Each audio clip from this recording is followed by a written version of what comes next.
štai dar kartą sveikinuosi iš improvizuotos Baltic Tall Ships regatos studijos. Mūsų konkursas Tapk įgulos nariu jau įpusėjo. Šiandien mes ištrauksim trečią laimingąjį įgulos narį. Ir šitą atlikti misiją mes pakvietėme gerai žinomą, ypač klaipėdiečiams viešnią, Lietuvos jūrų muziejaus direktorę Olgą Žalienę. Sveiki, Olga. Sveiki.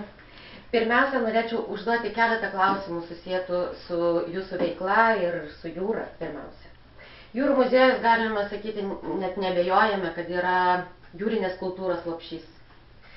Tačiau vasarą, kai stebi ten begalę lankytojų, toks jausmas, kad jie visi bėga pasižiūrėti gyvūnų, jūros gyvūnų, žuvyčių. Kiek lankytojų sulaukia ekspozicijos apie laivybos istoriją? Tikrai nemažai žmonių, nes jeigu jūs persikelsit keltu, tai pirmiausia, jūrų muziejuje jūs pasitiks laivai, žvejybiniai laivai, toliau žvejos sodyba ir jau tik tada fortas, Nerijos fortas, kuriame ir galima sutikti jūros gyvūnus. Žinoma, pingvinai traukia, nes jie pirmieji ten mosuoja savo sparnais, bet jie kartu ir primena, kad jūrų muziejus tai yra dviejų pagrindinių dalių muziejus. Tai yra gamtos ir laivybos istorijos muziejus. Ir laivybos istorijos ekspozicijos, jos yra ne ką mažiau, daugiau, tiksliau įdomesnės negu gamtos ekspozicija, nes daug turime dabar juose interaktyvių priemonių. Ir jos ganėtinai plačios, pasakojančios ne tik Lietuvos laivybos istoriją, bet ir pasaulinę laivybos istoriją. Ir turime daug lankytojų, kuriuos būtent traukia laivybos istorija ir tie patys burlaiviai. Taip, iš tikrųjų, dar toks klausimas, kuris jau tiesiogiai susijęs su mūsų žaidimu. Ar jums kada pačiai teko plaukti būriniu laivu? Teko plaukti, bet tai buvo tik tai iki priimamojo bujaus prie jūros vartų su brabanderiu, pučiant labai stipriam vėjui ir užteko pajausti, ką tai reiškia. Nors plaukdama didžiuliu keleiviniu laivu, irgi esant audrai Baltijos jūroje 9 balai, jau teko irgi pajausti, ką reiškia bangavimas.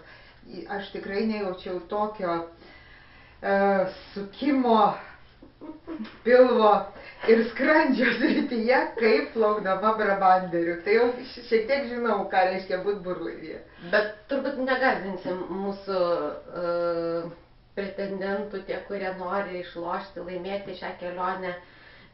Tiesiog, kaip jūs manot, ar verta tą daryti?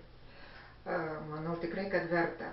Verta išbandyti save jūroje, ypatingai išbandyti po burėmis. Tai yra pajausti tą kvėpavimą, tikrąjį jūros kvėpavimą, nes tik tai, man atrodo, burlaivėje įmanoma tai padaryti.